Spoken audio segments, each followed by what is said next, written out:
decided for their destruction. They don't exist today. Is that loving? I'm asking you. Let's be consistent. Is killing them loving? Because I really lost the understanding of love and killing. Well, if you try and listen, Christ came after the Amalekites in the flesh. He does not. Christ ordered the Amalekites' death. He was God, remember? And that's why he doesn't command me to love them, because they're no longer here. Also, you don't love them. Who are they? They're not here. They don't have to be here. Neither is Hitler. I don't have to. But you just said you love him. I didn't say I love him. Also, you don't love him. I don't know him.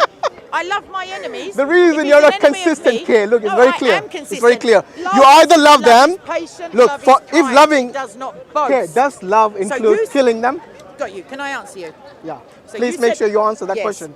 Does love include killing them? I will answer you if you allow me to speak. So earlier you said our ideas of love must be very different. Yeah. And I would say that the Bible gives a clear definition of what love is. Which is? And I just quoted it to start with. Love is patient, love is kind, it does not boast, it does not envy. Yeah. I didn't see the word killing in there.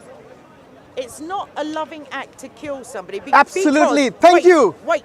Finally. Wait. Go on. Because they are created in the image of God. God alone knows their destiny. God alone knows their motivation, and God alone knows what has influenced them to become the person they are. So God did not love the Amalekites. Hitler, the Amalekites, whomever they are, God has deemed it fit for them to die with the wages of sin, that is death. Their punishment in hell will be far greater than any that I could wish for them if I was a hateful person, which I'm not. So when my own God commands me to love, your opinion, with all due respect, is irrelevant to me, because on Judgment Day, we may be standing side by side, but I will be judged by my So basically you're telling me now that love your enemy has no meaning. No.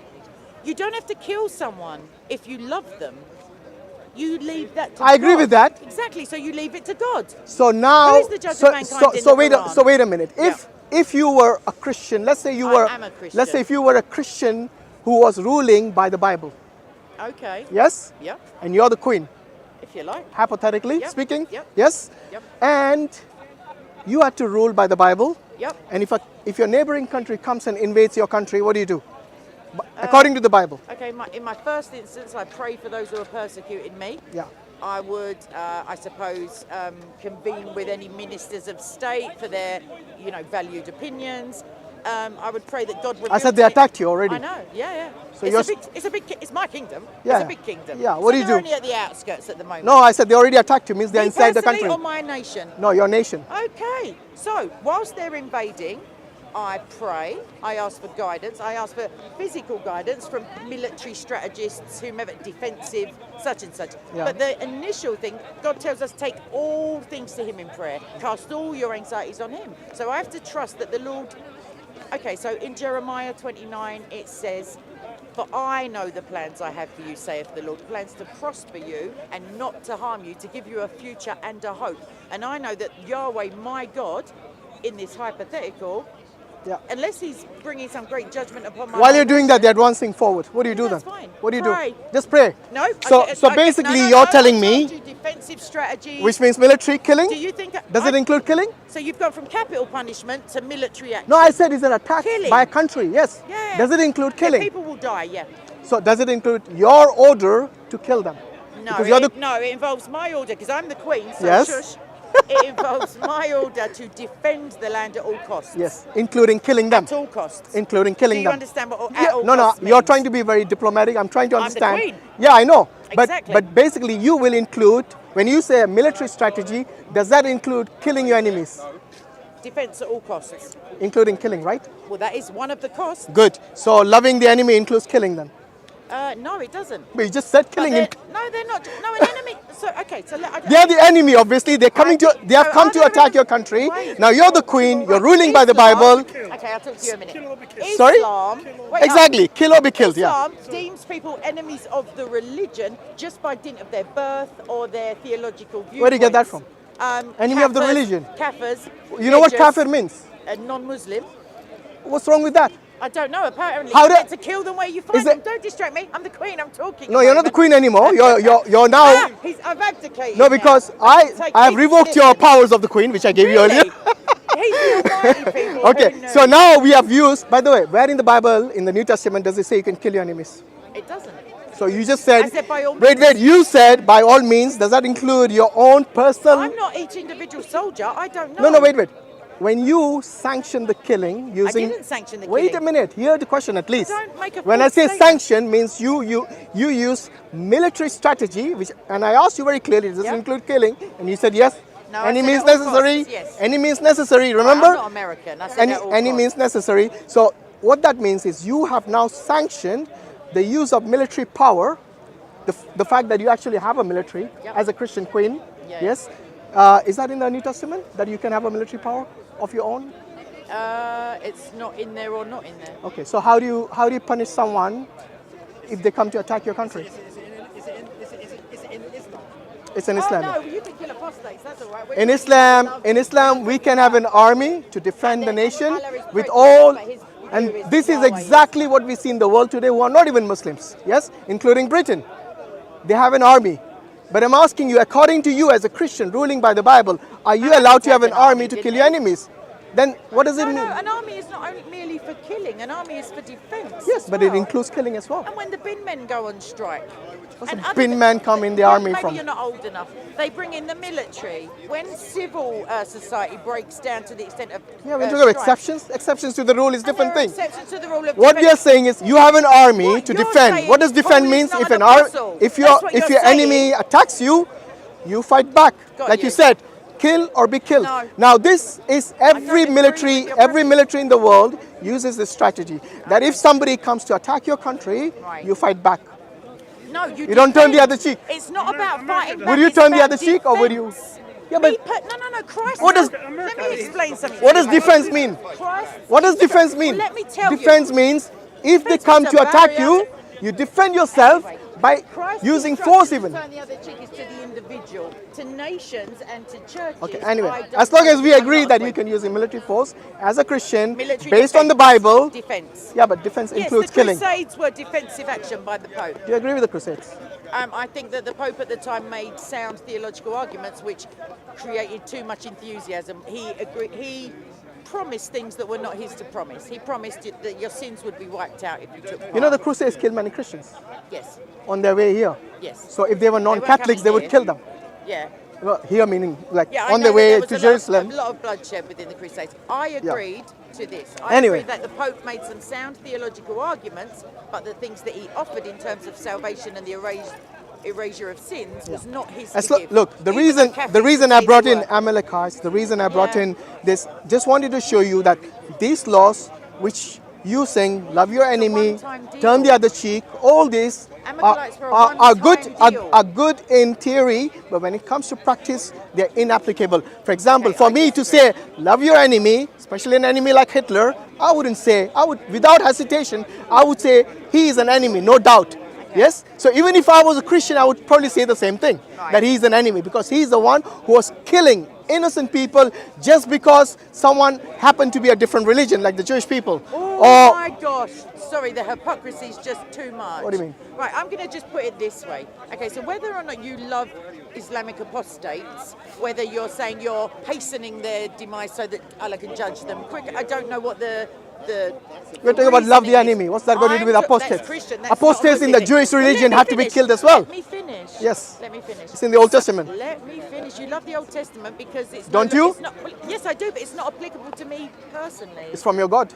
It is from my God. Whether it's applicable or not, it's from your God as well. No, it's not. No. You just don't know that there is only one God and there is no other God. I know of the Torah was from Allah, but it has been changed. What do you have today? The Old Testament, to me, it's not the Torah given to Moses. God, then. So you contradict. I'm not. I'm saying that is not the book given to Moses. Allah simple as that. It, and then my God came along and your God? No, you just said you just said it's from my God, and I said it's from your God too. No. Okay, look. When you go on, make your point. Yeah. So within Christianity, if somebody leaves the religion, the very worst you're going to find happen, apart from some maybe shunning, if they're, like maybe some shunning, hopefully not, but they're going to be prayed for.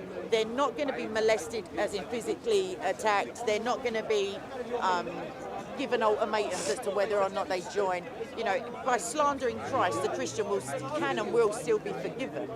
Are you sure about that? Yes, I am. But by the Holy Spirit. The Holy Spirit is different. Have you read Luke? Christ. Tell me what you're saying. But my point is, I'm drawing the distinction between Muslim apostate killing and the loving Christian stance of praying for apostates. And well, because God says they will never be snatched from my hands.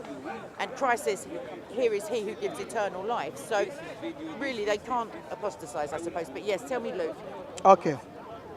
I don't know if you've come across this passage. I hope I have, because I've read it. It's a parable.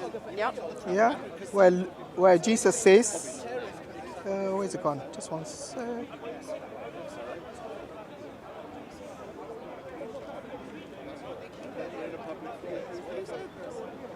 Here it is. But those enemies of mine who did not want me to be king over them, bring them here and kill them in front of me. Luke chapter 19, verse 27. Who's speaking? Jesus. Okay. And what's the preceding verse? Like, what's this? You tell me. Have a look. Yeah, have a look. Look at it in context, no problem. And obviously we're just assuming everybody watching knows about the fight the unbelievers killed that kind of thing. Sorry, say again? I'm saying presumably everybody watching knows that there are lots of violent, what's the word? Calls to violence within the Quran. Okay, so Luke. Yeah, in the context of war, yes, there is violence, Yeah, of course. But it's always we don't turn it's a religious war until nobody there are turns the other non-believers. cheek in a war. Yeah. Does Well, the no one's saying Quran it, say please. that you should fight until there are no more? Can you stick non-believers? to that Yeah, I'm looking passage? for it Yes. while you're talking. Yeah, So you can I want you to focus on that, just and then we talk about the wars in Islam, it's no an problem. incidental. I don't want to talk about the wars in Islam. I just want to know: are you supposed to fight until there are no non-believers? Is it like till the end time? No, that's not true. Okay, No. I think it is, but No. I'll find it anyway. Yeah. Luke, what? Luke 19:27. But though it's a parable that Jesus says. So he's quoting a king, is he? I can't remember. Yeah. So this parable was basically about Jesus, who told his disciples. But So what is the intention in narrating this parable? Let's see if you know that. All right, so let me just read it briefly. Yeah. While the people were listening to this, Jesus proceeded to tell them a parable because he was near Jerusalem and they thought the kingdom of God would appear imminently. So he said, a man of noble birth went to a distant country to lay claim to his kingship and then return. Beforehand, he called 10 of his servants and gave them 10 minas, as in monetary. Conduct business with this until I return, he said. But his subjects hated him and sent a delegation after him to say, we do not want this man to rule over us. When he returned from procuring his kingship, he summoned the servants to whom he had given the money to find out what each had earned. The first came forward and said, Master, your money has produced 10 more minas or minas, I'm not sure. His master replied, well done, good servant, because you've been faithful in very small matter, you shall have authority over 10 cities. The second servant came and said, Master, your mina has made 5. And to this he said, you shall have authority over 5 cities. And then another servant came and said, Master, here is your mina which I have laid away in a piece of cloth. For I was afraid of you, because you are a harsh man. You withdraw what you do not deposit and reap what you did not sow. His master replied, you wicked servant, I will judge you by your own words. So you knew that I am a harsh man, withdrawing what I did not deposit and reaping what I did not sow. Why then did you not deposit my money in the bank, and upon my return I could have collected interest? Then he told those standing by, take the money from him and give it to the one who has 10. Master, they said, he already has 10. And he replied, I tell you that everyone who has will be given more. But the one who does not have, even what he has will be taken away from him. And these enemies of mine, who were unwilling for me to rule over them, bring them here and slay them in front of me. So, my take on that is that it's not Christ's words, it's Christ's words, but he's not, Christ never said, bring my enemies and slay them in front of me. He's telling a story of somebody, and the bottom line, or my understanding from a very brief reading of it, is that those who have will be given more, and those who have not, even those, will be taken away from them. And my understanding of that, I imagine, is that those who have the Holy Spirit, those who have some fruits. So Who's to be killed? the enemies of that king in the story. Okay, so Don't divert me though, because I just want to finish what I'm Okay, saying, go on, please, yeah. if you don't mind. So my understanding of that is those who have the fruits of the Spirit, even though they're still sinners, will be given more in the kingdom. And Okay. those who have nothing of Christ, of nothing of goodness, nothing of mercy, nothing of peace, patience, kindness, will have everything taken from them, because they will have their souls cast into eternal they'll be damnation. killed, basically. No, they'll Well, go it says to here very hell. clearly, It's more important. but those enemies of mine who did not want me to be king over them, bring them here and kill them in front of me. So what do you Luke think this chapter fictional- 19. What Yeah. do you think the fictional king means by that? It's not fictional. This is a See, it's a parable. Yeah, a parable doesn't mean it's fictional. It's not a direct parable, quote. actually, every parable in the Bible or elsewhere has a meaning. Omit the word fictional. So, what do you so think what this does it? king meant? The king here. Okay, let's identify Does the. Jesus explain the parable? Well, Jesus and the people of the church, like you said, the scholars. So this is Gill's explanation. You know, Gill's explanation of the entire Bible. It's quite a renowned, what do you say, tafsir, or the exegesis of the Bible. Commentary is what we call it. Of the Bible. So he explains it as such that it was to explain what will happen to the Jews, actually. Yes? So when Christ shall come the second time, Jesus will destroy the Jewish nation for rejecting him. Yes? And then all other enemies will be slain and destroyed as well. That means those who reject him as a king. Death and destruction will be the fate of whoever does not accept Jesus' reign as the warrior king. Yeah. Now, I don't God know about warrior king. Does in he this, say so? well, he comes and he kills his enemies in the second time. No, He makes his enemies his footstools Can and I so just on. make a very brief Yeah, after I illustration? finish, let me His finish this enemies are the point. enemies of Let the me truth. let me finish. Yeah. Basically, in this parable, God is the vineyard owner, so he's the Yep, master. yep, yep. Yes, the tenants are the Jewish people, Yep. and the servants are the prophets, basically. Yes, and the Son is actually as Jesus here. Now, this clearly shows that if you do not accept Jesus in the second coming as the King, then you will be killed. You should accept. Yeah. Yes, do you agree with that?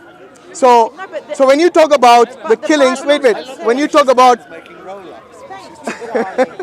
when you talk Professional. when you talk about the about turning the other cheek Yep. and loving your enemy, that was for a brief period of 3 years of Jesus' ministry, because during his second coming he will not be so charitable. So, He will sorry. destroy all his enemies, make them his footstools. It's not really.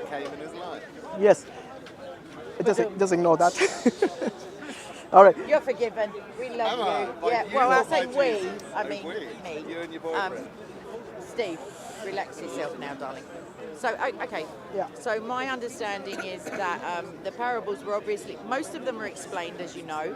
The commentaries of one, even renowned commentator, cannot be taken in isolation, just with the tafsirs. You can look at the other commentaries, I no problem. understand that. Yep. What I'm saying is Christ More or less is- they say the same thing. Christ is not calling for the slaying of his enemies. What he is saying is that his enemies, by dint of being anti-Christ, will reap the wrath of the Father and will be cast into hell. So he's not saying, Christians, bring me these people and slay them at my feet, because my feet are no longer on the What do you earth. mean, wrath of the Father?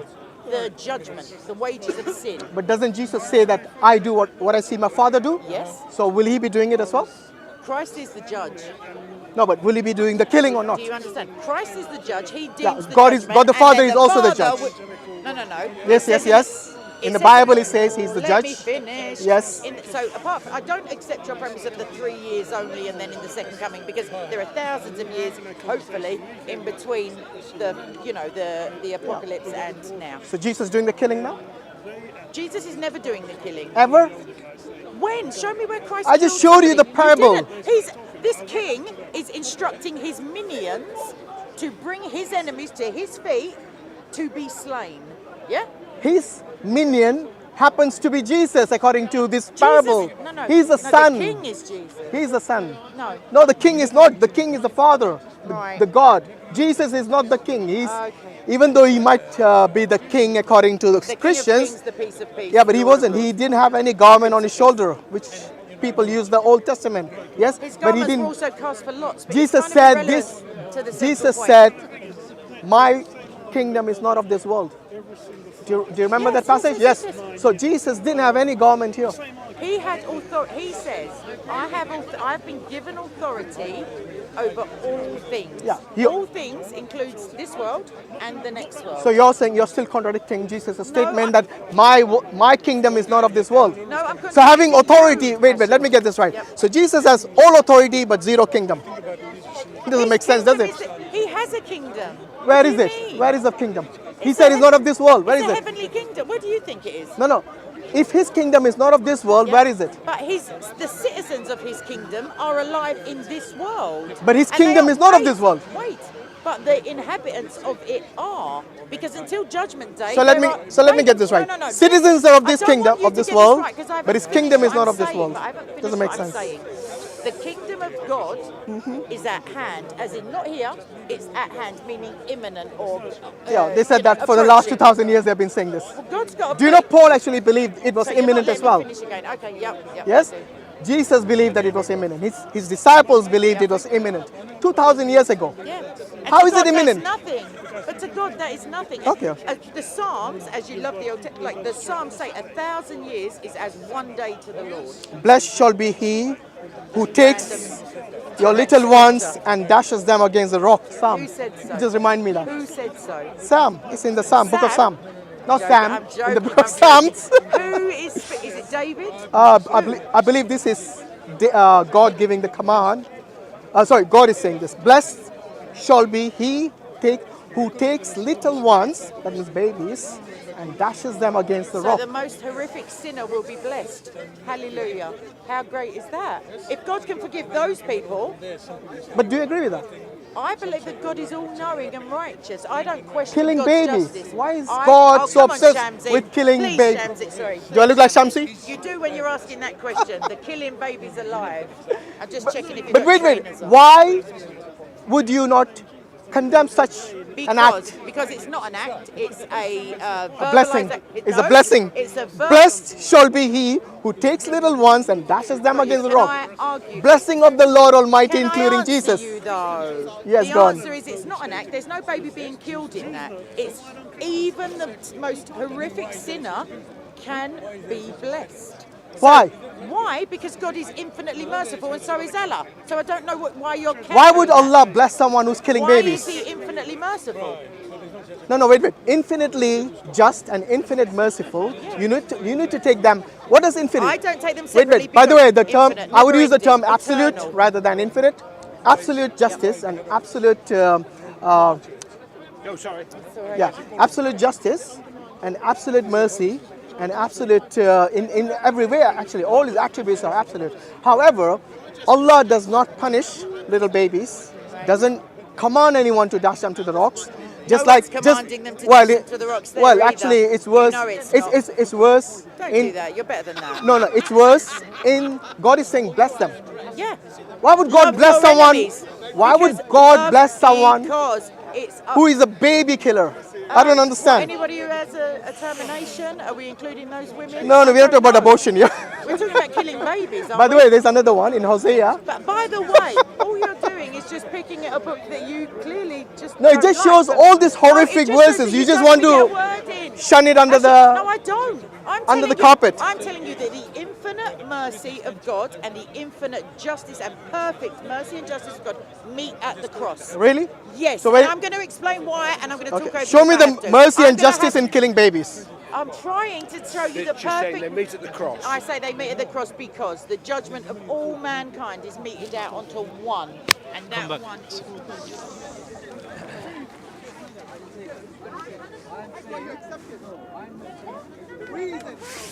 What, killing babies?